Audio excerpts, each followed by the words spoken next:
Eu também não consigo. E agora partiu, né? Agora que ficou pouco tempo mesmo. Entramos, né?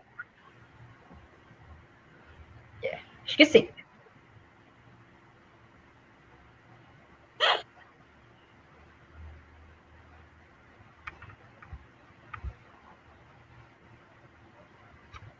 Boa tarde. Boa tarde, pessoal. Sou Laís Ribeiro, juíza substituta do TRT Primeira Região. Estamos aqui hoje para começar mais uma live cultural da Amatra 1. Queria começar saudando os debatedores e agradecendo em nome da Amatra 1, em nome do Tribunal Regional do Trabalho da Primeira Região, a Renata Nóbrega, que é, como eu, nordestina do Agreste Pernambucano, como ela bem disse para mim.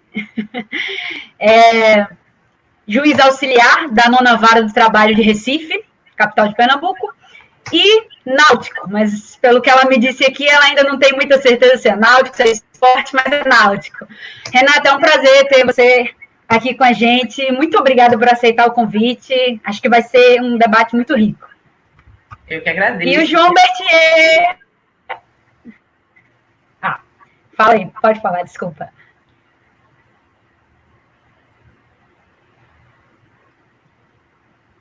Estava dizendo, eu que agradeço, tudo, enfim, estou aqui para a gente conversar mesmo. Tá, joia. João Bertier, que é uma figura conhecida no TRT da Primeira Região, um querido por juízes e por desembargadores, por sua atuação, acho que muito contundente e, ao mesmo tempo, sóbria na Procuradoria do Trabalho do Rio de Janeiro, como procurador-chefe em atual gestão, vascaíno como eu, tijucano, carioca da gema. Aí. Bertier, é um prazer também. Muito obrigada por aceitar o convite. E o mesmo que eu disse para a Renata, acho que vai ser um debate muito rico, até porque é um filme que instiga a gente a pensar sobre muitas coisas e muitos sentimentos que acontecem no decorrer do documentário.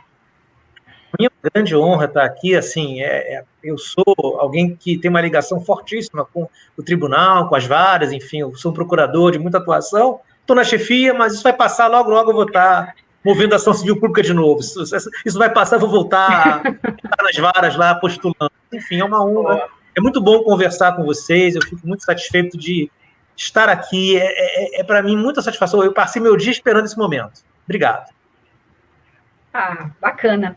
Gente, só para introduzir, o filme Estou me guardando para quando o carnaval chegar. Como eu disse, é um filme que instiga muitos sentimentos, muitos questionamentos.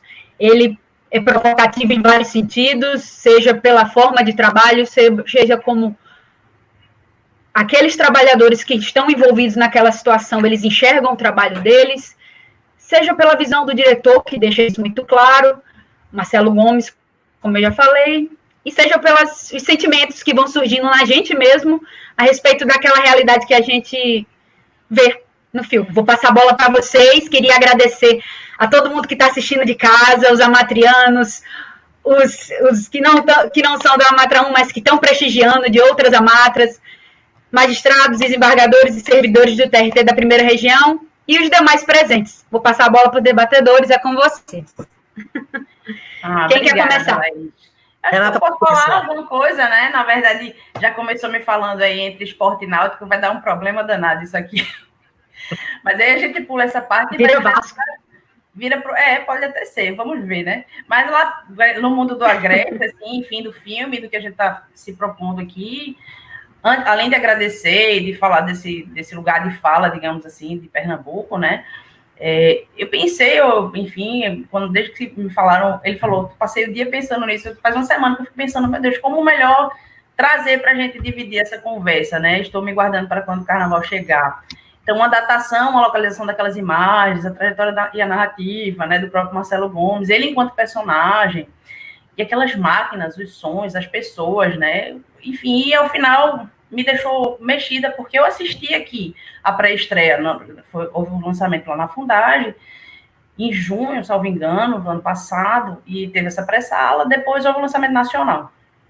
E aí, depois Uma coisa que vai ser muito boa e que eu fiquei muito feliz de estar aqui é porque, no final das contas, apesar de ser um filme que, num primeiro momento, eu pensei que não era de esperança, que eu acho que é um momento que a gente vive, é um momento de ficar sempre buscando, né, esperança nas coisas, enfim, até que eu consegui, ao final, por conta de hoje, puxar algo que me deixou esperançoso, assim, porque essa redefinição do tempo, essa permanência de discussão do tempo enquanto é algo social, né? Uma construção social. E dentro do sistema capitalista não tem como ser diferente. Essa disputa capital-trabalho é pelo tempo, né?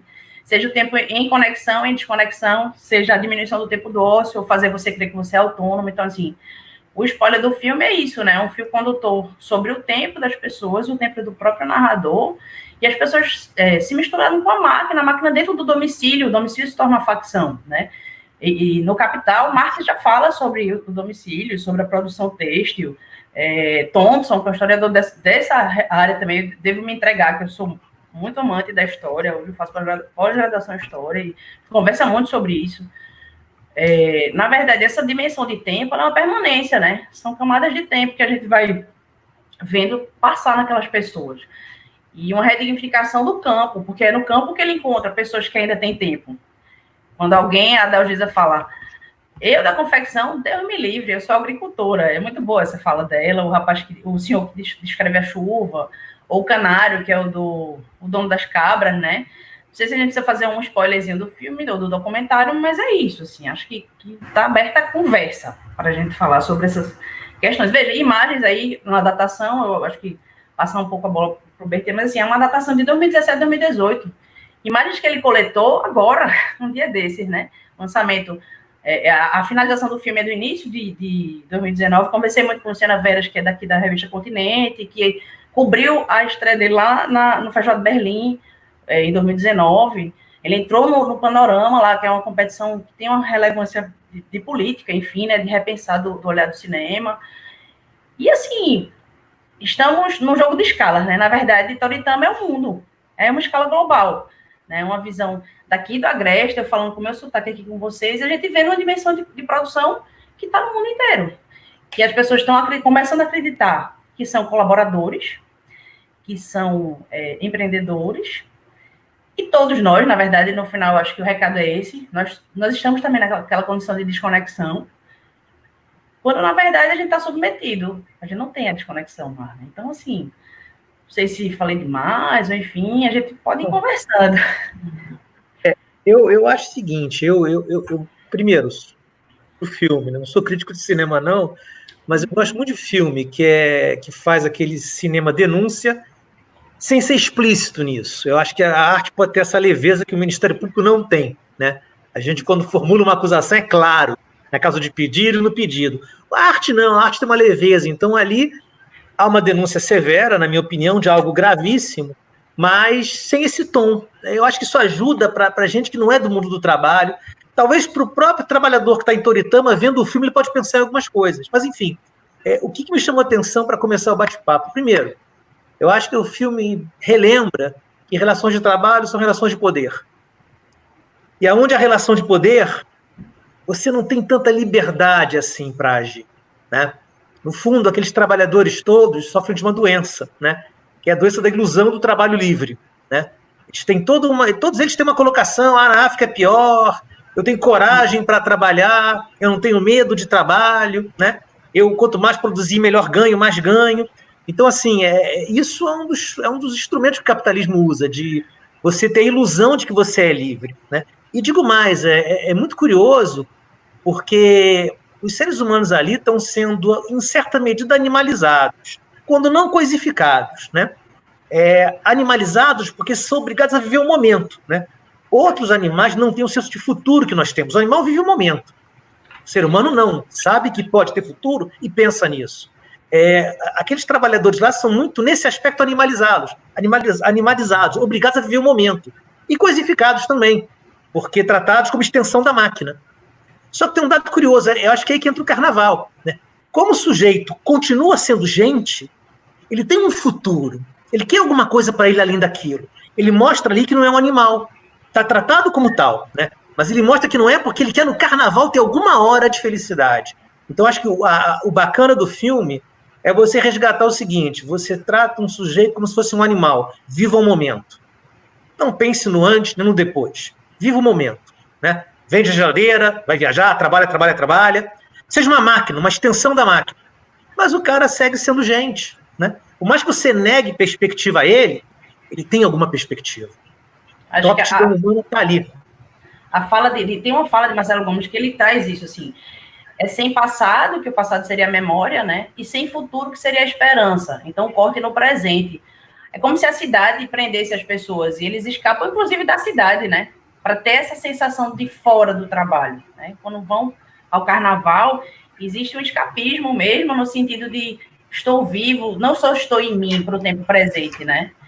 E, por outro lado, deixa a gente agoniado, sim, porque nós estamos o tempo todo conectados ao trabalho. A gente, principalmente nesse momento de pandemia, que a gente está, todos estamos provavelmente nos nossos ambientes domiciliares, né? Adaptando esses acessos. E já estávamos antes, na verdade, né? Está tudo aí posto para a gente dinamizar, inteligência artificial, tecnologias. No caso da observação que você faz, Bertê, quanto às máquinas, inclusive, é um documentário sensível, ele é poético, porque o que acontece? É tristíssimo. Só que a dimensão de máquina que ele dá ali, de mistura máquina-homem, ele consegue trazer para mim o homem e a mulher. Essa coisa da mulher, por exemplo, que meus olhos esperavam ver mais mulheres no Fabrico, e, na verdade, vi poucas, no sentido de números vistos, mas, em compensação, as falas são mais de mulheres do que de homens, quando ele vai registrar as falas. E nas facções onde existem meninos interagindo com a cena, nos domicílios, são com mulheres. Então, vem à tona também, por via transversa e subliminarmente, a questão, já que estou aqui também falando dessa questão do gênero, o trabalho reprodutivo e o produtivo, né? Quando o capitalismo assalaria o produtivo e diz que o reprodutivo é feito por amor, então elas lá, as mães, as avós cuidando dos meninos, e uma delas ainda dizendo assim, tem uma que fala, né? Antônio, sai desse setor, vai brincar no outro setor, sai desse setor, não, chamando uma parte da casa, da morada, de setor, né? Acho que a Patrícia comentou aí um pouco a questão do tempo, do ritmo que angustia das máquinas. É bem isso, assim, essa sensação, como você falou, assim, de que talvez a esperança seja essa, eles escapam, né? Para ter. Eu tenho uma esperança nesse futuro que é o tal dos 8 dias de carnaval, porque pra gente, 8 em 360, pra gente é uma dimensão absurda, né? Assim, eu acho o seguinte, né? O que é bacana nesse filme é que ele mostra o seguinte: você não consegue anular a condição humana. Esse filme, há um paralelo possível com A Vida é Bela, né? O sujeito é terrível, né? Ele está tentando enxergar alguma coisa para o filho dele, né? Então tem um pouco, sim. Eu diria a você que é muito interessante perceber. Tem uma frase muito boa do Marx, né? Que Marx falava que o pior arquiteto vence a melhor abelha. A abelha faz porque faz. A abelha faz porque está condicionada geneticamente a fazer. Ela nasce para fazer e faz. O ser humano não. Ele antecipa as condutas dele, né? Então, assim, a Toritama podia ser uma grande colmeia, mas não é, porque a abelha não quer carnaval. As pessoas querem carnaval, né? Então, assim, eu acho que esse é o ponto importante. O filme resgata o fato de que o trabalho deve humanizar, o trabalho deve humanizar, né? E não é possível deixar que o trabalho animalize ou coisifique, né? Toritama seria uma abelha, seria uma colmeia. Se fossem abelhas, mas não são pessoas, né? Então elas têm uma perspectiva de futuro, né? Tanto é que a pessoa, para ter um pingo de vida, vende a geladeira. Vende a geladeira, ela vai em busca da vida dela. Algum grau de satisfação, de prazer imaginado, antecipado mentalmente, ela quer ter. Tem uma fala aqui da Patrícia Lamperti, né, que descreve a ausência de um chefe e não cobra, não tem cobrança de horário com liberdade, referindo já a um comentário da Glaucia. É bem isso, na verdade, no filme inteiro a gente escuta uma única pessoa falar em direitos, né? Se eu não me engano, ele já está pesquisando ou buscando esse respiro na área rural, no caso o Marcelo Gomes, personagem que eu considero um personagem também no documentário, e ele parece que assim se declara. E ele já está naquele galinheiro, que era um galinheiro, que agora é um depósito, e tem os fabricos mais na região, umas facções mais na área rural. E aí duas pessoas falando, um falando da sua produção, de não ter chefe e tal, e o outro do outro lado, eu entendo, ele é um rapaz novo, mas a gente fica sem os direitos, né? Eu não tenho a carteira assinada, por outro lado, eu não tenho aquela... E aí você percebe, inclusive, a diferença dos dois, até esteticamente. Um é gordo, uma aparência de mais, como é que eu posso dizer, de desgaste de saúde mesmo, assim, no sentido de que alguém que já deve estar pensando sobre esse desgaste do corpo, né? Tem alguns trabalhos que falam isso, né? Que o capital, ele restaura os corpos para o trabalho, né? O corpo para o capital, tem uma autora até aqui de Pernambuco, Ana Beatriz, que fala um pouco disso, assim. Na verdade, o capital, os poucos tempos de intervalo, por exemplo, que a gente vê dessas pessoas, que elas se dão e que se aproxima um pouco desse restauro, é restaurar para o trabalho, né? O almoço, que ele fala que não escuta zoada na cidade, é o momento que as máquinas desligam, e o sono, que é de pouco tempo, que até aquele personagem que é o fio condutor, que é o Léo, é pego, né? Dormindo, assim, no primeiro momento. E, enfim, é isso, né? É uma precarização, mas aí é a esperança, nesse sentido que você fala não é uma colmeia, né? Eles estão ali, mas eles têm um escape nessa questão do carnaval.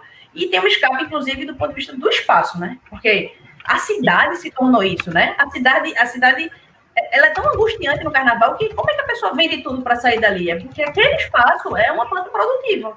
Eles estão morando dentro da planta produtiva, né? E acho o seguinte, é muito importante, na minha opinião, nesse filme, constatar que o capitalismo se pode acusar de muita coisa, menos de falta de criatividade, né? Ali, para mim, evidentemente que há trabalho subordinado, né? Faço aqui um paralelo com os aplicativos, as plataformas, né? Uber e, enfim, iFood, é uma história, né? O sujeito, em princípio, tem lá a moto dele, tem lá o carro dele, é o empresário de si mesmo. Mas os programas, se você fizer corrida em horários que ninguém faz, você conseguirá mais corridas. Se você se dispuser a ir trabalhar onde ninguém vai, isso pontua para você. Se o cliente avaliar você bem, ou seja, esses programas induzem a pessoa a trabalhar como quer a plataforma, né? É a tal história, é uma subordinação que tem a ver com uma mecânica de trabalho que um sistema programático impõe. Isso, né? isso. Então, assim, eu acho que a gente vai ter que repensar muito, nós, da área trabalhista, na noção de subordinação. A CLT faz bem de não definir subordinação, porque definição vai ter que se adaptar ao que a história nos reserva. Eu acho que no Uber, no iFood, o programa, até porque a precificação é baixa. Eu pouco, então vou ter que trabalhar muito. Para trabalhar muito, vou ter que fazer corrida em hora que ninguém quer. Vou ter que ir a locais que ninguém quer, porque estou pontuando para ser chamado para mais corridas. É o que se passa em Toritama, né? Se eu mais trabalho me dão. Né? Então, é uma maneira de subordinar, assim. Né? É uma maneira. E outra coisa, no capitalismo, raramente, você vai deixar trabalhar para alguém. Né? Você vai ter alguém que vai te comandar o trabalho. E ali, dada a miséria, claro que a subordinação está fortemente presente. Né? Então, eu acho que a gente vai ter que repensar muito o dia de trabalho para enfrentar esses refinamentos da exploração que o capitalismo pode fazer. Eu confesso a vocês que quando eu estava começando a ver o filme, eu pensei, é Revolução Industrial. Toritama é a Revolução Industrial. Depois eu mudei de ideia. Né? Toritama são bem os dias de hoje, porque assim, a Revolução Industrial, a primeira que eu estou falando, né? Você tinha lá gente explorada em fábrica e gente rica. Mas as pessoas ricas da Revolução Industrial primeira não tinham o conforto que hoje as pessoas ricas têm. A distância entre não ter conforto nenhum e ter muito conforto aumentou muito. Né? Esse mundo de Toritama, enquanto eles estão lá fazendo jeans o dia todo, aquele trabalho sem fim, tem gente em iate passeando. Né? Então, assim, eu acho que o que é dramático do capitalismo é que a tecnologia, o desenvolvimento, a possibilidade de conforto aumentou muito.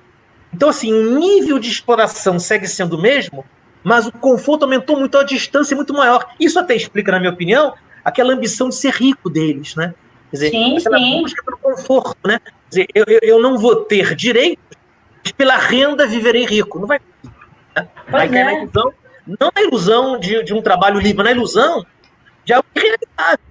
Ele não vai conseguir ficar rico daquele jeito. É impossível. Ora, né? o Bertê, na verdade, dessas camadas de tempo que eu vinha falando no começo lá, se a gente pensar direitinho, num primeiro momento eu fui lá atrás, nas primeiras cenas, na época de colônia, nas produções de plantação de cana-de-açúcar, porque a plantation é isso, você tem uma ponta que consome e uma ponta que produz.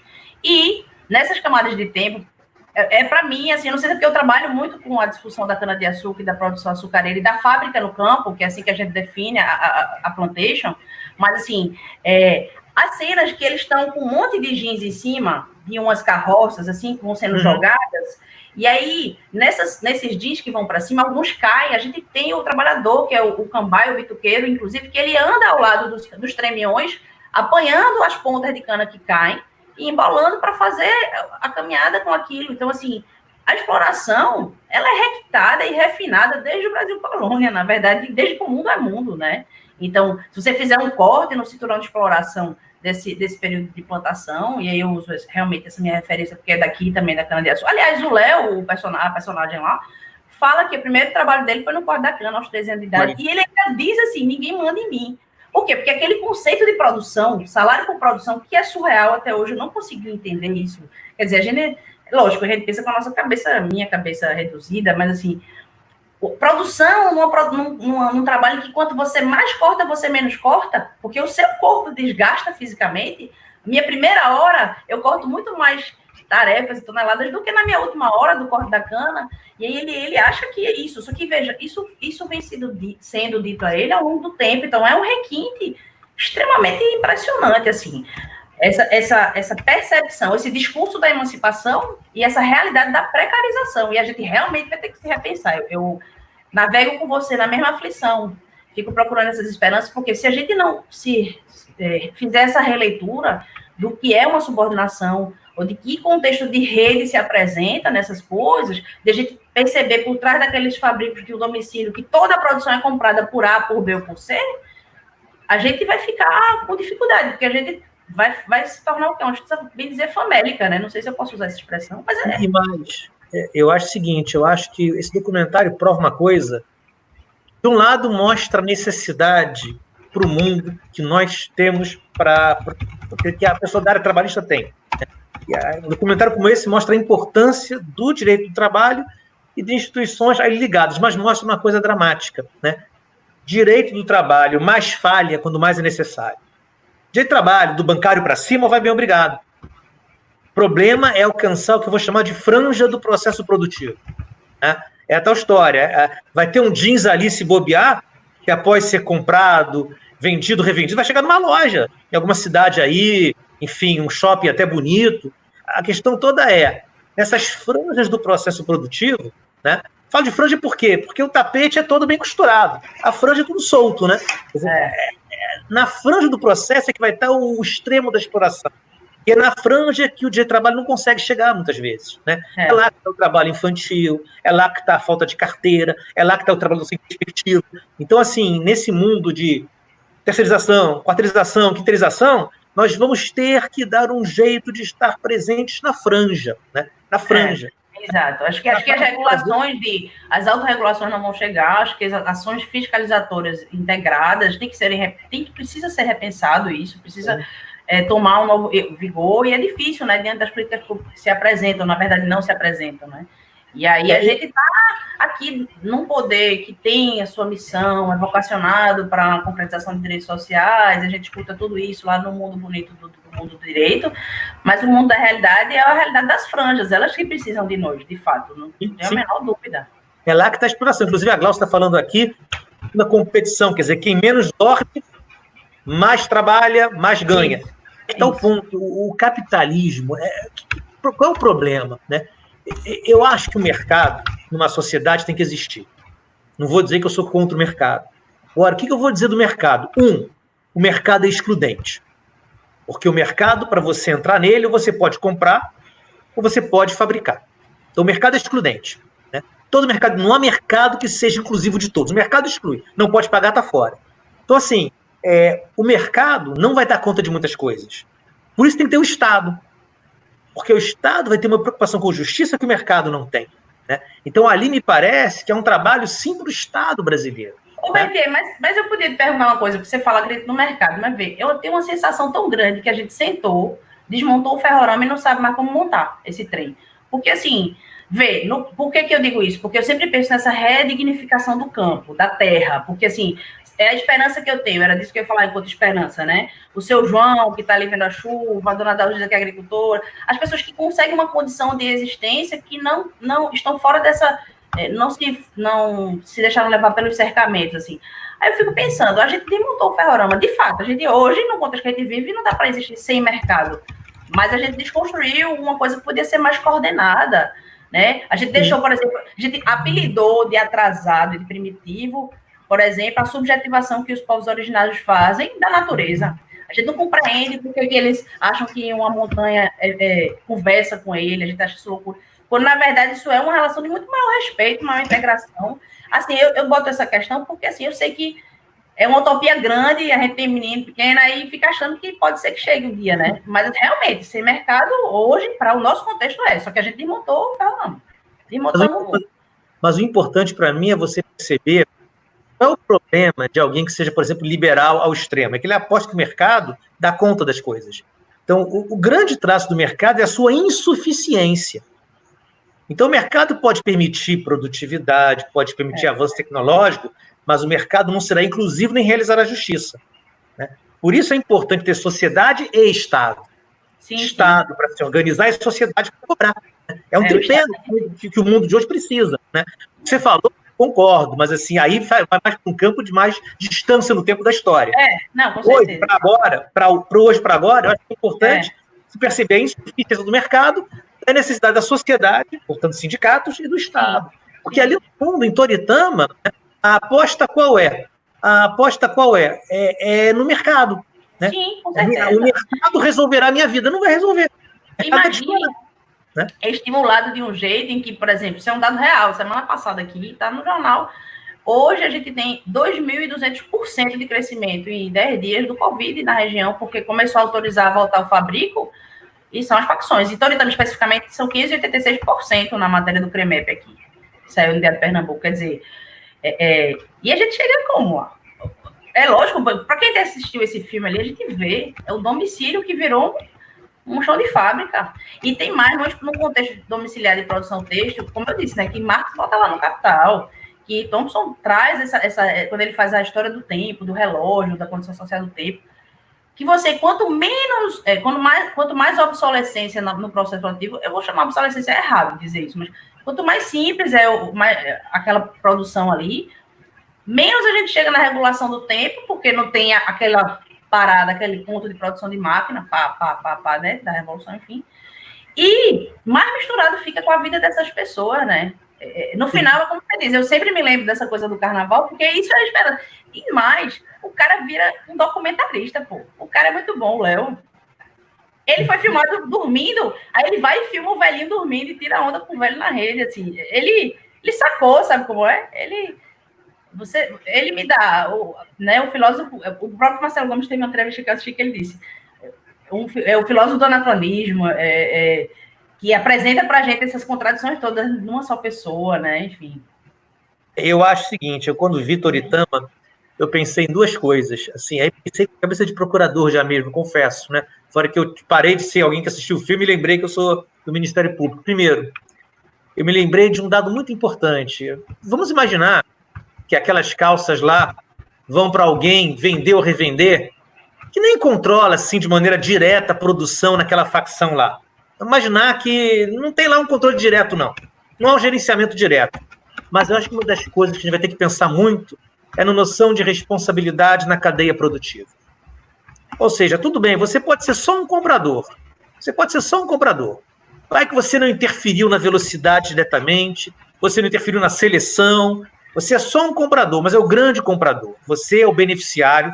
Você não acha, Bertê, que pode ser aquele princípio do poluidor pagador? A gente pensar no meio ambiente? Sim, mas olha só, eu nem iria para a questão ambiental. Porque, não, mas quando eu digo, veja, poluidor pagador, eu estou falando do mesmo trabalho e da saúde daquelas pessoas naquele contexto. Na verdade, a gente vai responsabilizar do mesmo jeito e pelo corpo desse trabalhador, dessa unidade domiciliar. Então, a responsabilidade aí caminharia no mundo, num segmento, inclusive, mais objetivo, né?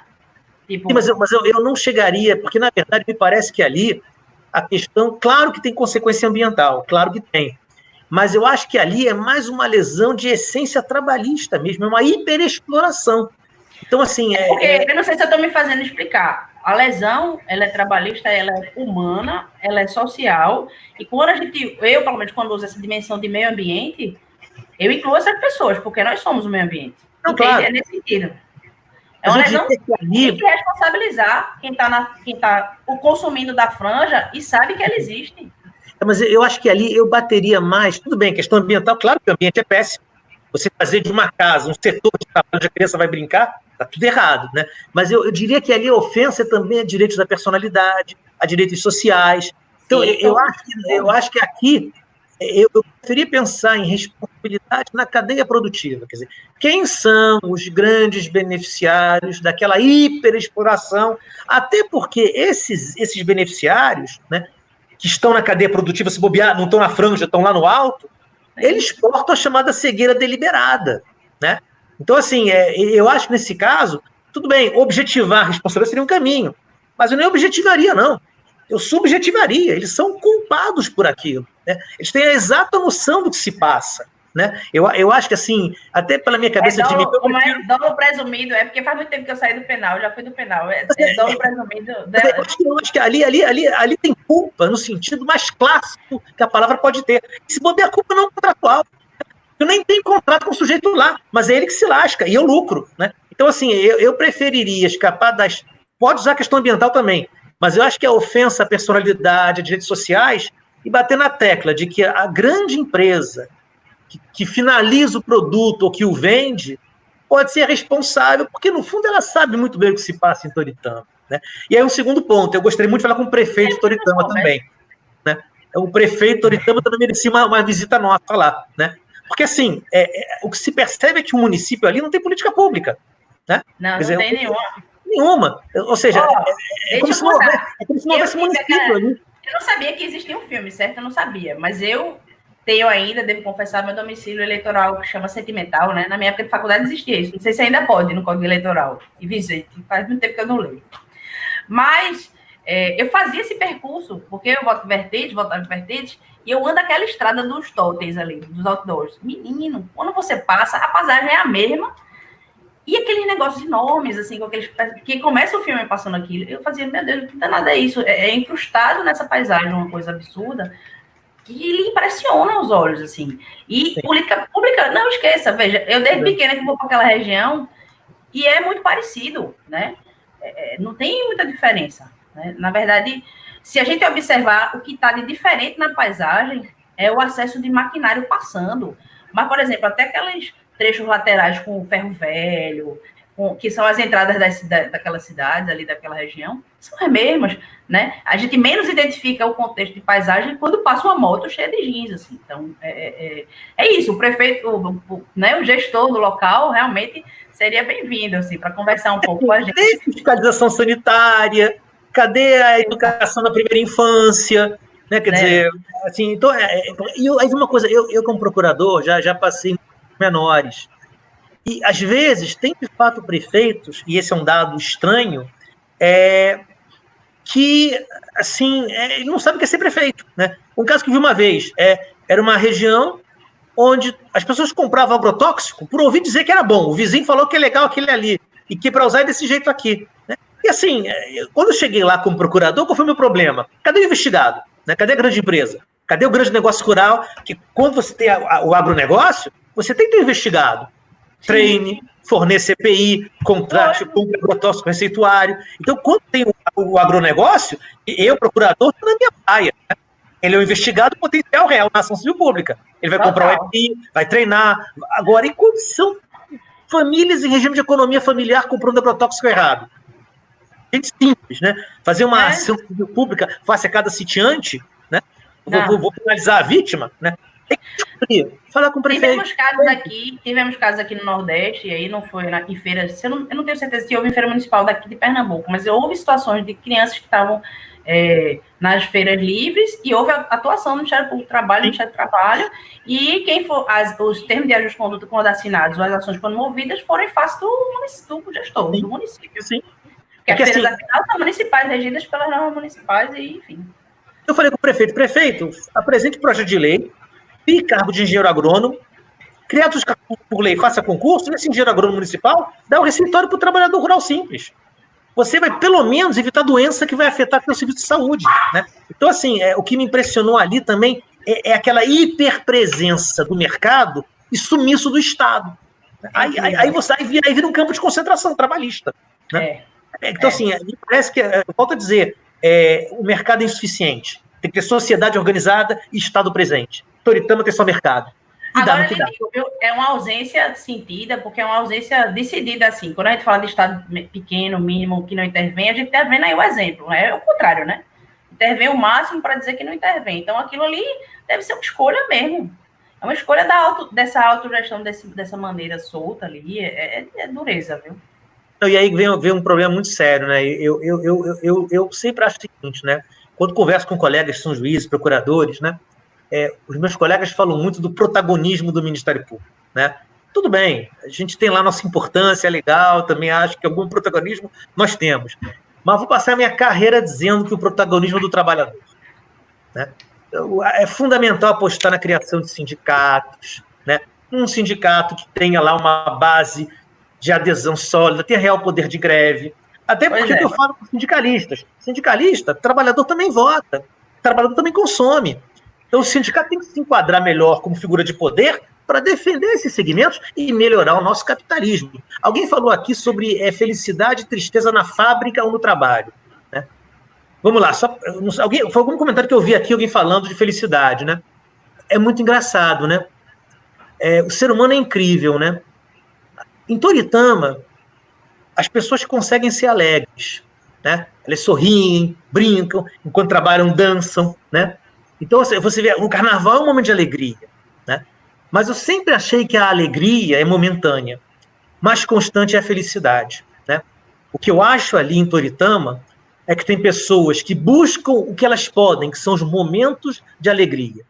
E a extrema alegria é o carnaval, mas falta a elas a felicidade que todo mundo busca, né? Ter uma vida que você goste, ter tempo para você mesmo. Então eu diria que aquele filme também fala disso, dessa diferença que eu acho que existe, né? A alegria é um dado momentâneo. A gente consegue ser alegre. Quando você fala da vida... Agora, e a felicidade, né? É aquela coisa mais contínua, mais densa e de melhor qualidade. Felicidade é melhor que a alegria. Quando chega naquela indagação, né? Ele faz a indagação do sonho, né? A Márcia fala aí um comentário, a coisificação do trabalhador, e seria uma das consequências mais cruéis do capitalismo, justamente. Ele pergunta sonhos, e aí, não, sonho. Eu falo em ser rico, e os outros dizem assim, não, sonho não é pra gente aqui, não é pra mim, não. Não tem essa dimensão, justamente que eu acho que você está denominando a felicidade, é algo mais perene, né? Então, é a dimensão do sonho, a dimensão do futuro. Toritama realmente, assim, mexe em vários aspectos. Mexe tanto no corte de memória de quem narra, principalmente dele, né? Se revisitar de algo que é silencioso, né? A gente falando de tristeza, de melancolia. Para mim foi bem marcante o momento em que ele faz esse corte para tirar a angústia e a ansiedade dele quando tem o repetir das máquinas. Então, ele tira o som, ele diz que o barulho ele é ensurdecedor, tá dando ansiedade nele, ele vai e silencia a máquina, deixa a imagem. Depois ele diz que a repetição dá angústia, e aí ele vai e coloca uma música, bota outro ângulo, e mesmo assim não resolve. Engraçado, ele escolhe Bach, né? Ele bota uma música que eu acho que é em Fá menor, é uma música de piano. E tem uma marcação, eu fui ouvir depois, tem uma marcação de tempo, né? Ele tentou, dentro da linguagem dele, marcar o tempo do jeito que ele, de algum modo, talvez se aliviasse, né? Eu digo isso do Marcelo, né? Da personagem dele, Marcelo Gomes, e não conseguiu, porque assim, a realidade é muito marcante para a gente do tempo presente. E leva a gente também, assim, e quando você fala do protagonismo do trabalhador, essa dimensão do trabalhador que se insurge ou que se manteve, eu volto a falar na questão do campo, porque eu não consigo escapar dela, né?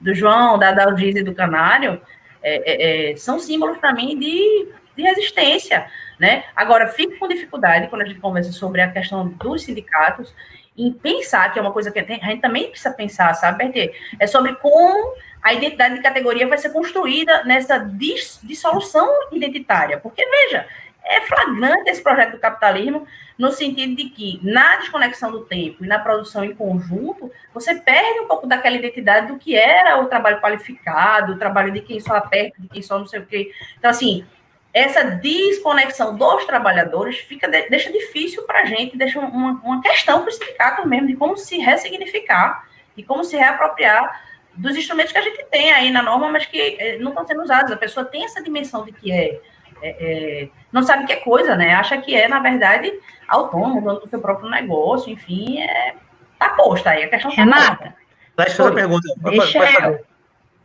Deixa eu pegar um gancho na fala do Berthier e na que você complementou muito bem. Primeiro eu vou dar uma lida em alguns comentários que eu selecionei aqui, de tantos outros que vocês já falaram, e que falam bem disso, que A Karina falou, a subordinação algorítmica é ainda mais precisa e objetiva nas ordens escolhidas por um trabalhador programado para responder. Então, é aquilo ali mesmo, é mecanização. A Gláucia falou, em Teritama, a feira mostra que há uma disputa de quem consegue ficar mais tempo acordado, virando a noite até o dia seguinte. E é muito interessante essa parte, porque uma das vendedoras e das produtoras, elas perguntam, mas adianta você ficar aqui até amanhã de manhã? E ela responde, não adianta, depois de agora é só esperar. E elas dormem em cima da produção. A Patrícia falou, exato, Gláucia, eles descrevem a ausência de um chefe e não ter cobrança como liberdade, mas não percebem a exploração. É justamente isso, eles não agregam valor ao trabalho deles. E tem vários outros. A Rosane falou, é o discurso do aprisionamento e desqualificação da relação de emprego e do trabalho e propagada como liberdade do empreendedorismo. E aí a gente volta à questão da responsabilidade em cadeia. Propriamente sobre essa questão da felicidade, eu não sei se vocês tiveram essa visão, mas é uma pergunta que eu gostaria de fazer para vocês. É um trabalho extremamente maçante, né? Repetitivo. O diretor ele deixa claro que causa angústia, tanto o barulho das máquinas quanto a repetição. E é muito interessante porque o momento de alegria que eles se veem diante dessa conjuntura de trabalho é no carnaval, que é a festa que a gente tem como a de liberdade, que a gente não segue propriamente regras pré-estabelecidas, não há uma disciplina como há no trabalho deles. E uma coisa também que eu percebi, queria perguntar para vocês, e para quem está assistindo se percebeu, é que eles, de certo modo, não enxergam o lazer, e, por consequência, a felicidade, como um direito fundamental. Eles enxergam como uma exceção. Meu trabalho é o que vai me fazer rico, então é o que me traz felicidade. E o senhorzinho das cabras fala justamente isso. Deus para eles é dinheiro. E essa frase, para mim, é a frase do filme, porque mostra um capitalismo desordenado, mas ainda assim um capitalismo. Então, eu queria as considerações de vocês sobre essas questões. Vamos lá, por favor. Felicidade e trabalho. Eu vou dizer uma coisa para vocês, né, sobre o capitalismo também. No capitalismo, o melhor cenário é você dar a sorte, e ajudar a sorte também, mas dar a sorte de poder trabalhar com coisas com as quais você se identifica, né? Eu me vejo nas iniciais das minhas ações civis públicas. Vocês podem julgar improcedente, não tem problema nenhum, eu recorro, mas eu me vejo nelas, né? Sou eu que estou ali, eu vejo aquela inicial ali, está a minha cara ali, né? Eu me vejo na aula que eu dou lá para os alunos lá na faculdade. Então, assim, a coisa mais legal de trabalhar é você se ver, o juiz se vê na sentença que profere, né? Ele se enxerga ali, algo dele está na fundamentação daquela sentença que ele dá. E aí que está, quando você se identifica com o seu trabalho, você acabou de realizar a sua vocação, né? E aí trabalhar fica menos pesado mesmo. Claro, todo mundo cansa uma hora, tem que chegar ao fim do dia, mas quando você trabalha com coisas com as quais você se identifica, né, você vai conseguir um nível bom de satisfação pessoal ao trabalhar, ainda mais no trabalho, que tem uma remuneração boa, que gera uma certa respeitabilidade social, é o que as pessoas procuram. Mas no capitalismo, tal como ele é, isso é para pouca gente. Muitas pessoas trabalham com coisas com as quais não se identificam. Fazer calça jeans não é a vocação de ninguém.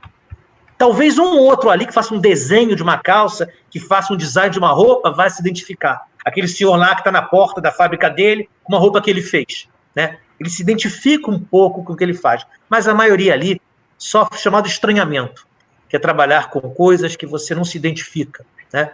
É aquele sujeito que monta uma peça de uma máquina que jamais poderá comprar, constrói prédio onde jamais morará. Então, o capitalismo tem esse aspecto trágico. Variando a sorte que você dá de onde você nasce, suas chances são muito menores, muito maiores, ou até nenhuma chance. Resultado, por isso que já que o trabalho no capitalismo não te leva à tua vocação, esse ato de trabalhar tem que gerar direitos. É aí que está o aspecto humano do direito do trabalho. É como se dissesse a lei trabalhista o seguinte: trabalhador, tal como o mundo é, não vou garantir que você trabalhe no que você goste, mas eu vou tentar assegurar que do trabalho que você faça, qualquer que seja ele, venham direitos. Porque se vier direitos, fará sentido trabalhar. Faz muito pouco sentido trabalhar só para ter um carnaval por ano. Agora, tendo férias, 13º, comprando uma casa própria, melhorando de vida, educando os filhos, faz sentido trabalhar, né? Seria isso. Eu acho que a grande questão é, nós temos que ter noção dura de que muitas pessoas trabalham com coisas com as quais não se identificam. É essencial que desse ato nasçam direitos. Se não trabalhar não faz sentido, e a vida muito menos faz sentido. Esse é o drama humano do Toritama. É perfeito isso que você coloca, Bertinho, porque justamente nessa linha da felicidade, desse que Deus é o dinheiro, do capitalismo, é justamente a sensação, aquela minha sensação da fala no início, poxa, mas são 360 dias por 8, por 10, não sei porque eles pegam aquela semana, só que daqui a pouco a gente também está se questionando, e é lógico que no nosso caso a gente tem um padrão salarial, um padrão de reconhecimento, a gente se identifica, como você diz, no que a gente constrói, e na verdade muda para a gente um pouco, mas ainda assim a gente faz essa operação mental. Para mim ocorreu essa operação mental.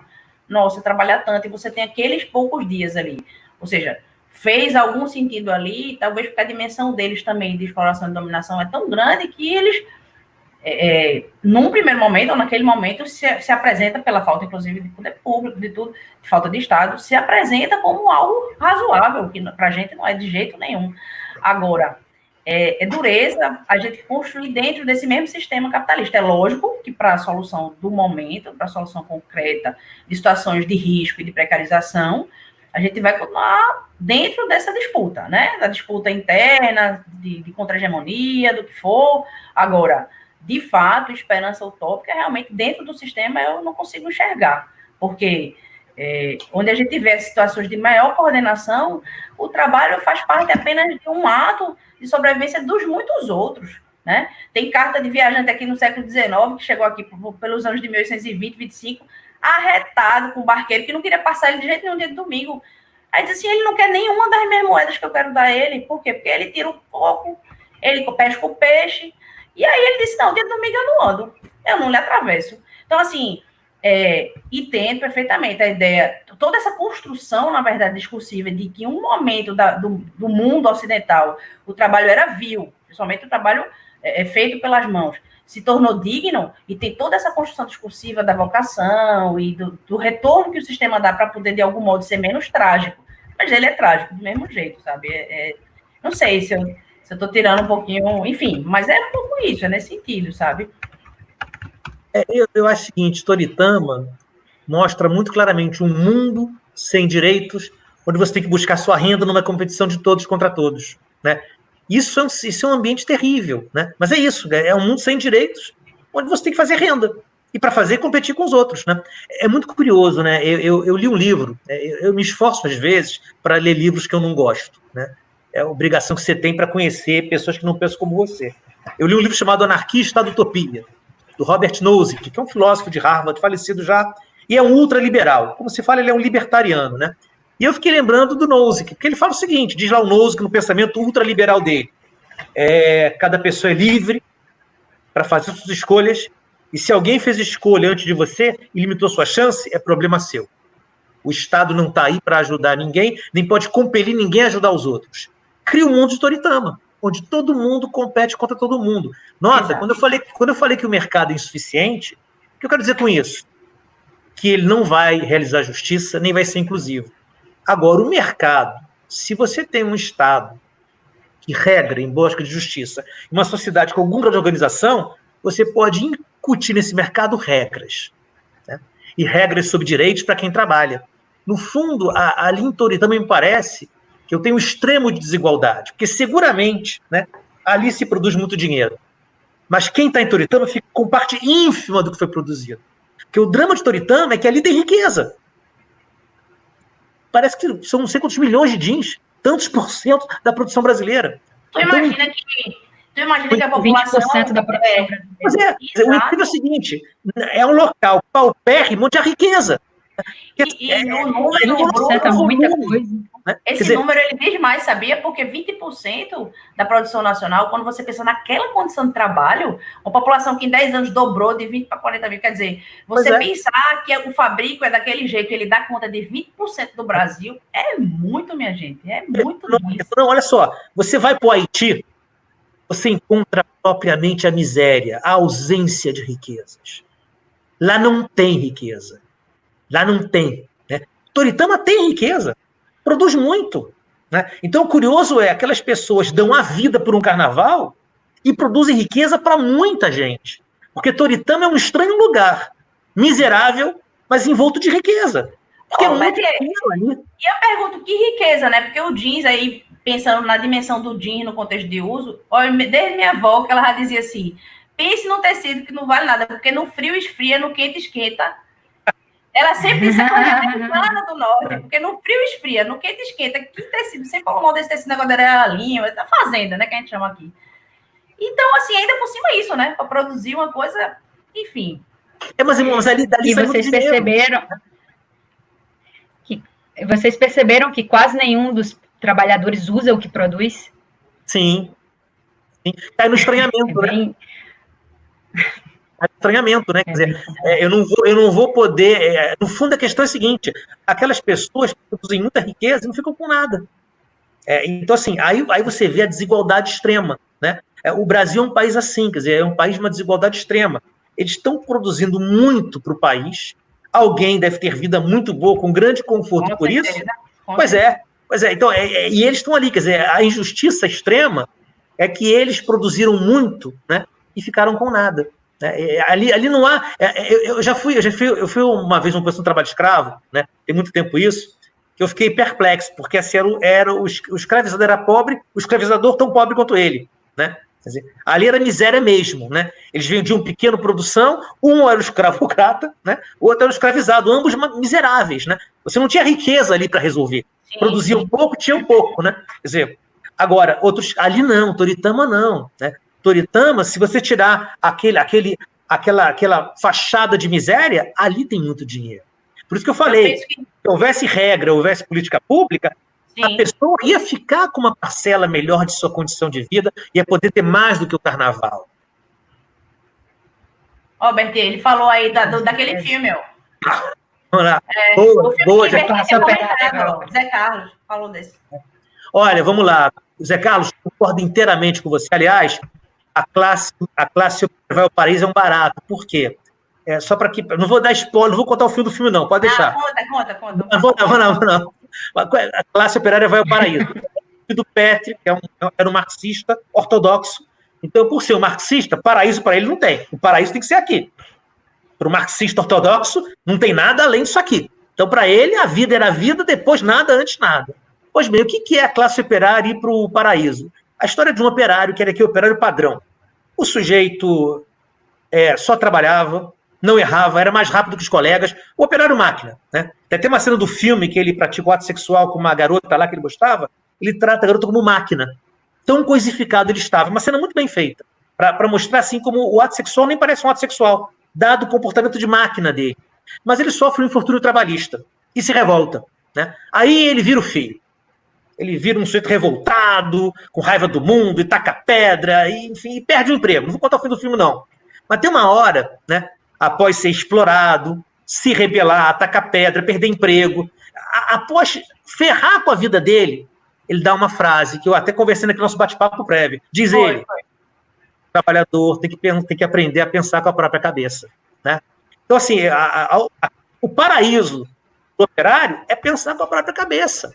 É perceber que ele é eleitor, é perceber que ele pode criar sindicato, que ele pode consumir, pode fazer greve para não consumir. Então, assim, eu volto a dizer, quer dizer, talvez em Toritama algum dia, né, algum trabalhador conversando com o outro discuta isso. Vem cá, por que não vamos nos associar aqui para tentar, de alguma maneira, criar algumas regras do mínimo a pagar, máximo a trabalhar? De trabalho lá pode nascer como sempre nasceu. E digo mais a vocês, eu acho que hoje tem uma coisa que dificulta muito isso, né? Não sei se vocês perceberam, mas volta e meia a pessoa, quando parava de trabalhar, ficava em silêncio. Quando não, pegava o celular para ficar lá mexendo, né? Essa falta de conversa entre as pessoas, né? Então, porque você, para tomar consciência, você conversa com os outros, para se identificar com os outros. Então, eu vou concordar com vocês, Zé Carlos. Eu acho que a classe operária vai ao paraíso, tem tudo a ver, porque ali está faltando um cara passar por um drama, se revoltar e começar a reagir, para entender o mundo, né? Por isso que eu falo, juiz de trabalho, procurador, somos todos importantes, mas eu acho que o trabalhador tem que tomar consciência da situação dele para que a coisa funcione e o nosso trabalho, ao diminuir, seja viável, né? Porque eu por ser MP, às vezes eu sinto que eu faço o papel de trabalhadores, enquanto eles, às vezes, não ainda tomaram a frente disso. Esse é um drama. Né? Agora, concordo com você, Renata, isso é dificílimo de fazer num mundo como o nosso, individualista, tecnológico, à distância, desconectado. É o desafio, na minha opinião. E, dá uma palhinha dessa questão aí, que quando a gente fala um pouco dessa história de pensar com a própria cabeça e um fôlego de esperança, eu lembro que na nossa conversa prévia, que surgiu inclusive essa questão do filme, ficou no ar, né? E aí? A população de Toritama assistia ao filme, como foi a reação? E eu conversei com a Luciana Veras, que é repórter especial aqui da Continente, e a minha prima também, né? Enfim. E aí a gente conversou com o João Júnior, que é o produtor da Carnaval Filmes, e ele contou uma história que eu disse, essa é a história de esperança que talvez a gente possa deixar aqui um pouco. Seu Aurélio é um pedreiro, tá? Que ele a vida inteira foi pedreiro, mas ele sempre foi um apaixonado pelo cinema. Então ele construiu com as próprias mãos, ao longo de anos, uma sala de cinema em Toritama, que ainda existe, que é o Cine Seu Aurélio, Cine Aurélio, e ele tem 100 lugares acolchoados. O neto é a única pessoa da família que ajuda ele nessa missão. Faltou a informação de que se o resto da família está ou não na facção, mas essa informação eu não tenho. Mas no dia em que houve a estreia nacional do filme, né, Marcelo Gomes, João e mais outras pessoas estavam lá nessa sala de cinema do Cine Aurélio e deixaram lá um Blu-ray, porque lá ele exibe em Blu-ray, durante um mês o filme. E essa pessoa está lá até hoje, seu Aurélio, foi feito... Ele não entrou apesar da captação de imagens com ele e tudo mais, ele não entrou no documentário, mas foi feito um curta, que foi exibido lá, sobre o seu Aurélio, para aquela população. E aí, o que é isso, né? Que resistência é essa? O fôlego de esperança de alguém que tem uma janela, uma conexão, é o que a gente chama de excepcional normal, né? Tá ali sendo pedreiro, mas tem um hub, tem uma conexão com o mundo ali e com uma coisa que é uma resistência que se apresenta no campo do cultural, que é muito massa também. Enfim, assim, para eu saber dessa história, depois da sua provocação sobre e aí, como é que reagiram? Bom, não sei responder como reagiram, mas que bom que esse recorte de produção de cenas captadas por esse realizador aqui pernambucano voltou lá e deixou lá uma mostra do trabalho para aquilo ali, de algum modo, pode ressignificar, pode simplesmente validar a alegria, a esperança, ou pode trazer aquela melancolia do tom da música, sabe? Luciana vai estar falando aqui, ó, que foi projetado lá, foi o documentário, foi justamente o documentário, mas no início, Luciana Conforto também falando aqui, no início, pela matéria que eu li do Globo, inclusive, ele projetou lá, inclusive, um iniciozinho, um doczinho específico sobre o senhor Aurélio, a história dele, um curta, né, e depois o longa, que é o Estou Guardando para Quando o Carnaval Chegar. Então, imagina, assim, me deu esse fôlego de esperança, era essa surpresinha, digamos assim, esse requinte que eu trouxe aqui para o final, porque, afinal, é isso, né? Você tem que pensar com a própria cabeça, e se naquele contexto ali é um tempo social, é um tempo coletivo, né, melhor falando, estão integrados ali de algum modo, né? Não sei, vamos ver, né? Vamos apostar. Eu uma vez estava conversando com um trabalhador, né, um grupo de trabalhadores conversando, né? Era uma empresa dessas que, enfim, desaparece, não paga nada para ninguém, aquela confusão que nós todos conhecemos, né? Aí nós bloqueamos alguns bens lá, não sei o quê, aí foram vários trabalhadores falar comigo, né? Foram lá falar comigo, né, sobre a situação, né, do bloqueio, que o bloqueio era insuficiente, não daria para pagar tudo, aquela coisa toda, né? Aí na nossa sala de audiência, na nossa sala de eventos do MP, que é uma sala até certo ponto grande, tinha uns 100 trabalhadores lá. E eu explicando, olha, a gente bloqueou alguns bens, via ação ajuizada na justiça, então vai dar para conseguir alguma coisa. Mas tudo que vocês têm a receber, esse é um caminho longo e incerto. Aí um trabalhador levantou o dedo, doutor, mas o dono da empresa não está na casa bonita dele andando de lancha? Né? Aí eu falei, olha, cara, você entendeu a história. Lamentavelmente, o mundo tem dessas coisas. Então, assim, é claro que nessas horas que a pessoa desafia você, porque estava fazendo uma crítica ao nosso trabalho, né? Ah, vocês não dão conta. Falei, cara, na verdade, é nessa hora que a gente descobre, né, que na verdade tudo é fruto do protagonismo deles. O Estado não veio e deu de bandeja a lei, é porque alguém questionou, alguém disse assim, epa, eu preciso de algum direito, daquela história que você falou, preciso de algum direito para poder trabalhar, e levantou as foices, e levantou alguns instrumentos de trabalho, e o Estado melhor dar. Né? Então é o protagonismo deles que aparece. Eu acho que o trabalhador, quando se coloca na posição de que vai exigir, tá certo, né? E nós, assim, como autoridade, temos que ouvir isso. Eu falei, olha, cara, você está certo, né? Temos muito que melhorar para enfrentar injustiças, né? Porque não é justiça aquilo, né? Assim, então, esse é um dado importante, sim, para nós, quer dizer, deixar o trabalhador falar, né? Assim, eu procuro ser o mais aberto possível com eles, né? Para o cara criar o hábito de que perante o Estado ele pode falar, né? É muito comum em inspeção, né? Eu faço muita inspeção, sempre fui um procurador muito invasivo, sem violar direito, mas invasivo eu sou. Fazer inspeção eu faço. E é muito curioso na inspeção, né? Porque você vê o trabalhador se sente assim acanhado. Ele tem receio de falar com você porque nunca te viu. E no Estado brasileiro o que mais tem é corrupção, né? Sabe-se lá se você é um cara que está lá para ajudar ele mesmo, né? E ele também tem medo do empregador dele que está olhando aquilo, né? Então, assim, você vê como a pessoa fica pressionada nessa hora, como a liberdade dele é nenhuma, né? Alguns falam, outros fazem uma cara e dizem tudo com a cara que fazem, né? Mas, assim, a inspeção é uma prova muito interessante de ver o quanto a pessoa, no fundo, não é tão livre assim, né? Eu garanto que nesse documentário lá, que eles fizeram, teve gente que não quis falar. Porque sabe o que vai achar? Garanto. Um dado que ele disse, inclusive, foi que os que quiseram falar disseram, tudo bem, eu falo, mas eu não paro de trabalhar. Ele diz esse dado, Marcelo. Sim, porque essas pessoas... Ninguém para, né? Você não vê ninguém sendo entrevistado sem trabalhar. Para essas pessoas, sair do anonimato e enfrentar o mundo é assustador, né? Porque tem alguém que as contrata, elas vivem disso. Então, uma curiosidade, se eu pudesse bater um papo com o Marcelo, minha pergunta é assim, vem cá, muita gente recusou falar com você? Porque se muita gente recusou, vai estar provada que a tal liberdade não existe, né?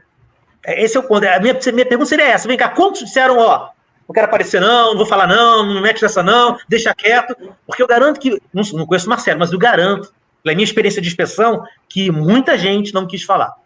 E isso é a prova cabal de que livres eles não são. Em relação a isso, Berti, tem uma cena no filme que o Marcelo fala, né, na feira, que quando ele chegou com as câmeras, vários dos vendedores e dos produtores que ali se encontravam achavam que ele estava ali para divulgar o trabalho, enfim, a produção, e quando souberam que era um filme que ia falar sobre direito de trabalho, eles perderam completamente o interesse. Sim. O que é bem preocupante, porque, de fato, para eles, o direito de trabalho... Eu fiz uma inspeção no lixão uma vez. Em segundo plano. O município chamava de indústria de tratamento do lixo, mas era um lixão, né? O nome era composto indústria de tratamento, era um lixão dos piores, né? Aí o que aconteceu? Cheguei nessa inspeção e tinha lá uma moça trabalhando, né? E eu fotografei ela, fui lá, fotografei, porque instituto de procurador coletando provas, né? Ela foi lá me pedir para apagar a foto. Ela falou que ela não queria ser fotografada, porque podia perder o trabalho, e não queria ser vista por outras pessoas no lixão imunda como ela estava. Aí você fica tocado, né? Porque, nossa, é uma prova que você coleta, e a foto era impactante, né? Aí eu falei para ela, senhora, né? Claro, eu podia dizer que a foto estava tirada, capacitação de imagem para fim de investigação, o MP faz isso sem precisar pedir autorização a ninguém, mas eu não ia fazer um negócio desse, né? Eu tinha outras fotos, mas a foto era muito boa. Aí eu conversei longamente com ela, expliquei que o inquérito ia ficar sob sigilo, que se eu ajuizasse a ação ia pedir sigilo, que essa foto ninguém veria. Foi uma longa conversa, mas vou dizer a vocês, ela acabou autorizando, meio a contragosto, mas entendeu, eu jurei de pé junto que não divulgaria a foto, nunca saiu em lugar nenhum essa foto. Mas, assim, eu achei que era importante isso. Porque o que me pareceu que ia ser o fim para ela. Quer dizer, ser explorada, e ser fotografada em mundo, e ser exposto isso para muitas pessoas, né? Então, assim, Toritama deve ter muito disso, né? Gente que fica envergonhada de estar naquela situação, né? Agora, eu vou dizer, o sentimento que me dá na película, lá no documentário, que ele foi realmente muito... Assim, o Marcelo, ele talvez ele tenha sido a intenção dele, na verdade, porque... expor aquela narrativa para eles ali, do jeito que eles estão muito altivos nas posturas do que falam, né? Não sei se houve essa questão da recusa da fala, mas é como se dissesse uma mensagem, olha, vocês são fortes e capazes e fazem tudo isso, então vocês podem fazer, inclusive, muito mais, porque 8 dias de carnaval é pouco. Então, assim, no final das contas, eu comecei a fazer uma leitura, não sei se sou eu que estou querendo sonhar demais, né, já que a pessoa está em pandemia, mas o fato é que ele constrói essa narrativa. Eu já tinha ficado encantada quando fui para a pré-estreia, porque ele depois respondeu perguntas, conversou com a galera lá na fundagem e tal. Mas, assim, esse encantamento, eu agradeço mais uma vez o convite para cá, porque esse revisitar das histórias todas, esse conhecer o Cine Aurélio, né, a história de Seu Aurélio, faz a gente ressignificar essa travessia, né? Na verdade, assim, ultimamente eu tenho andado muito com alguns comadres com o livro Grande Sertão Veredas, então é um pouco isso, né? O real não se apresenta nem na chegada nem na saída, é na travessia, então a travessia dessas pessoas está posta. E a gente está atravessando junto. E ali, não é um filme, por exemplo, que um antropólogo vem e conta do modo como está se dando as relações e as explorações, de um modo... Tem uma poesia naquela narrativa que, inclusive, respeita aquelas pessoas enquanto seres humanos, apesar de estarem enfiadas em lugares, apesar de estarem com as suas moradias. Imagine que a casa que faz subir no Novo Coqueiral vai ser uma facção. Já sobe com esse sentido. O Léo está ajudando lá a subir a casa de seu Josenildo, porque, na verdade, a casa dele, o trabalho é para virar um lugar de trabalho. Não vai ser a casa, né? Essa é a ressignificação das moradas, da moradia. Eu puxo de novo para Cana de Açúcar. Aqui a gente tem trabalho sobre moradores de engenho, né? Cristina Tabá fala muito disso. Então, assim, esse conceito do lar, da casa, e não, ali é fábrica. Só que quando a maneira como ele faz esse recorte, a maneira como ele coloca isso, aquelas pessoas, eu fiquei esperançosa de que a leitura delas fosse se vendo como pessoas fortes, altivas, trabalhadoras, e, de fato, postas numa dinâmica que está engendrando elas numa máquina produtiva, numa planta produtiva, de franja, né? Que, na verdade, a gente tem que conseguir chegar nelas para tutelar, enfim, para dar o direito, né, para repensar e ressignificar o direito e fazer com que elas se identifiquem. Talvez essa linguagem do cinema faça isso. Talvez linguagens que acessem essas pessoas desse modo tenham um papel importante. Talvez os sindicatos tenham que aprender com isso, porque realmente a identidade de categoria está atrapalhada com o momento que a gente está vivendo, sabe? Mas, no final, eu quero dizer isso, assim, foi muito bom poder dizer aqui que, por mais duro que seja, é um reflexo de alguma esperança. Para mim, né? Deixa eu pegar a fala um pouco. Pode falar, eu vi uma mensagem aqui de médico do Rio de Janeiro, dos médicos, a Raquel Maciel pediu para lembrar da inspeção que vocês fizeram no Hospital Municipal. Sim, é bacana aquela inspeção judicial, né? Mas não, na verdade, olha só, realmente, hoje em dia o trabalho na saúde está muito precarizado, né? E no Rio de Janeiro, nesse ponto, é um lugar muito difícil, né? Então, assim, a gente agora teve uma vitória que eu achei até surpreendente, que eu não imaginei que viesse. Por quê? Tradicionalmente, o município do Rio de Janeiro não faz acordo com a gente. Tradicionalmente, né? Não faz TAC, não faz acordo. Então, de longa data, era investigar e entrar com a ação civil pública. Chegou uma hora que eu nem mais oferecia TAC, porque eu não ia ficar praticando um ato inútil, né? Mas no Covid agora, a gente ajudou algumas ações civis públicas face ao município, e foram 4 ações contra 4 hospitais grandes. Saíram 3 liminares, né? Isso foi decisivo por quê? Porque de 4 ações, 3 liminares. O tribunal manteve as 3. E o município não teve como escapar de fazer acordo com a gente, melhorou para o trabalhador da saúde, né? Porque no Tribunal de Justiça, no Tribunal Regional Federal, as liminares não vingaram. Então, assim, foi bacana porque o acordo foi feito na Justiça do Trabalho, alcançando os estatutários. Assim, em termos de atuação contra a administração pública, essa é a maior vitória que eu conheço do MP Trabalho na primeira região. E tem a ver com as liminares. Porque o que aconteceu foi o seguinte, a gente ajuizou a ação, o município não fez o TAC. Quando os liminares vieram, eles apostaram na cassação que não saiu. Aí, com 3 liminares de pé e multa correndo, improbidade chegando, o acordo veio, né? E foi importante porque a pandemia vai passar.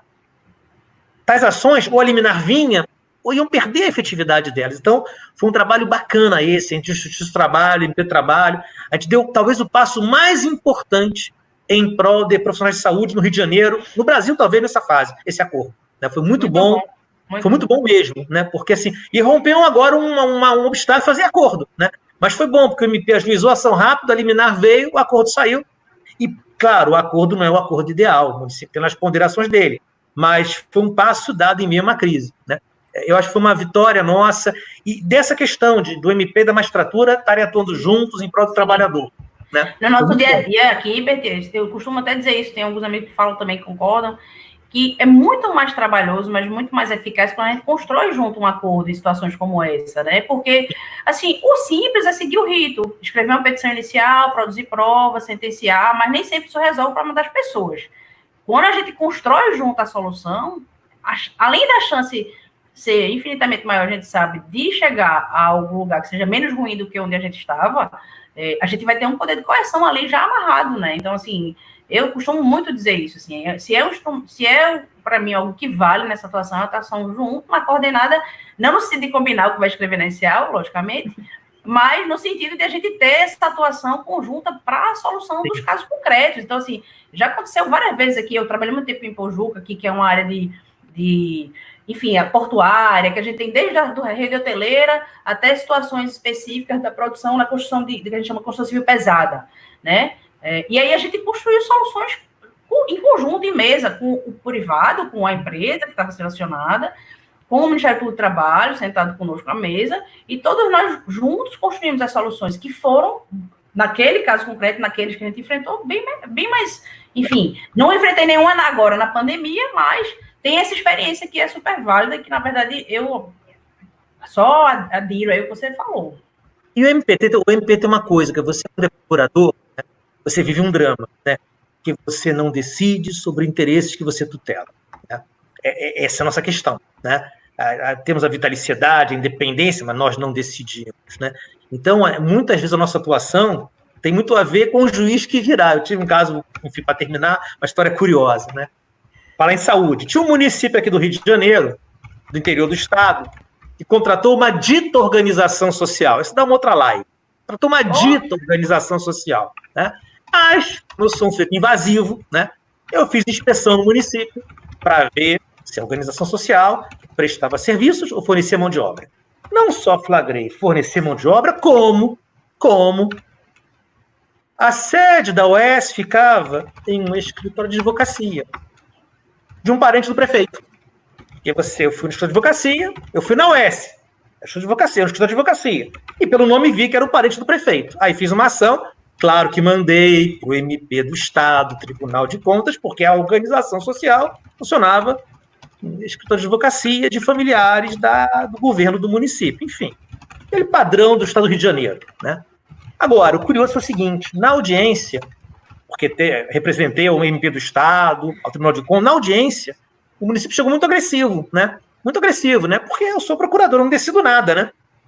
Aí eu sentei lá para fazer audiência, o município lá já vociferando contra a minha atuação, que eu fui invasivo, aquela coisa toda, fui isso, fui aquilo, aquele xingamento do procurador, que você tem que ouvir tranquilamente, sem dar nenhuma bola para isso.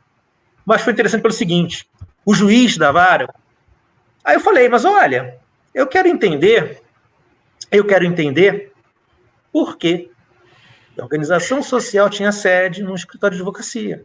É o que eu quero entender. Antes que o município respondesse, o juiz, eu também quero entender isso. Mas olha, a coisa mudou de figura. Né?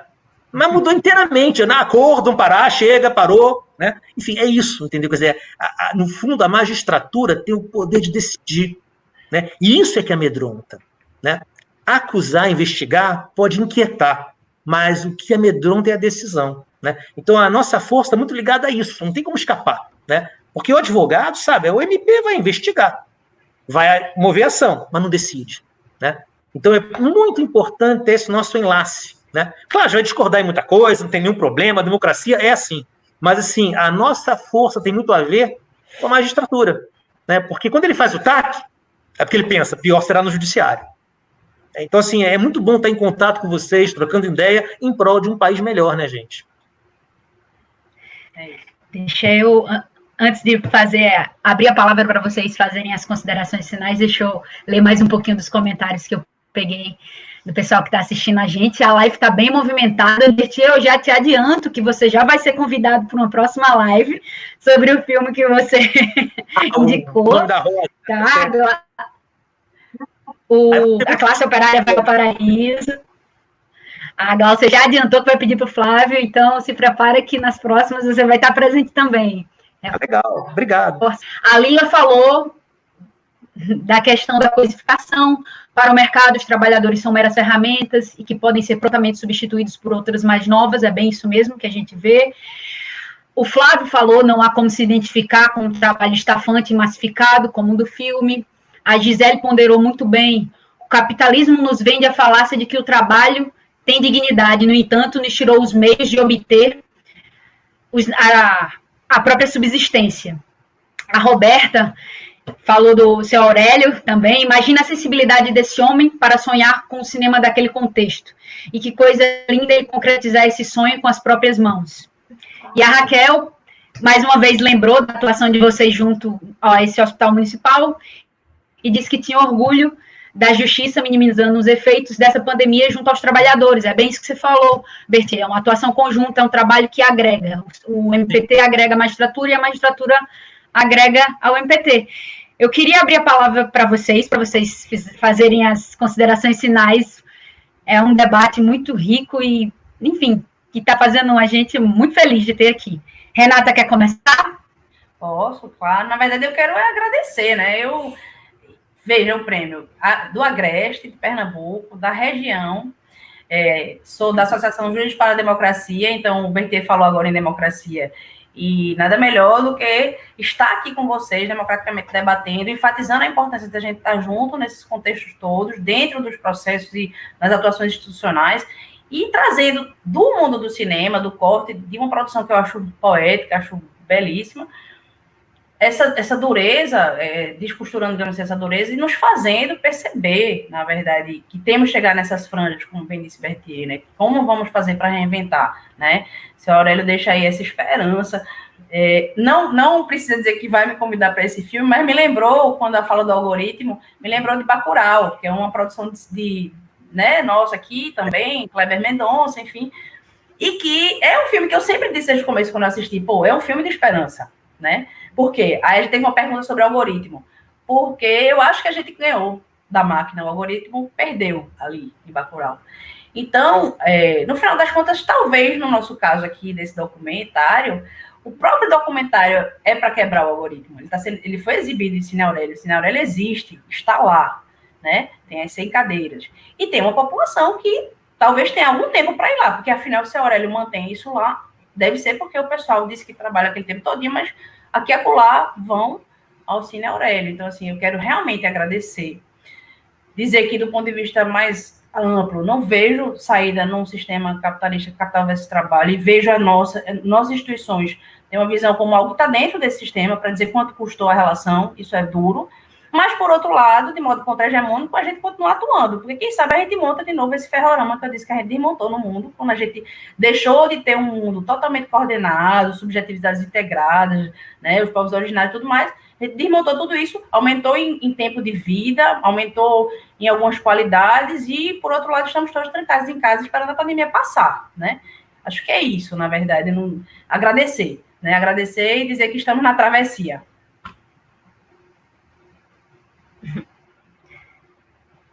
Bom, eu também queria agradecer muito. Renata, foi um prazer te conhecer. Nosso papo tinha sido bom já. Foi meu. No que a gente fez lá para conversar um pouquinho, para se conhecer, foi melhor hoje. Para mim é uma honra. Eu sempre falo que, assim, ser procurador, eu estou onde eu queria estar, eu estou na minha vocação. E, assim, estar em contato com vocês, com a Matra, então, é muito importante, né? Eu me vejo muito em vocês, né? Eu acho, assim, que nós temos muito sentimento comum, muita percepção comum. Então, assim, eu me identifico muito com a primeira região, né?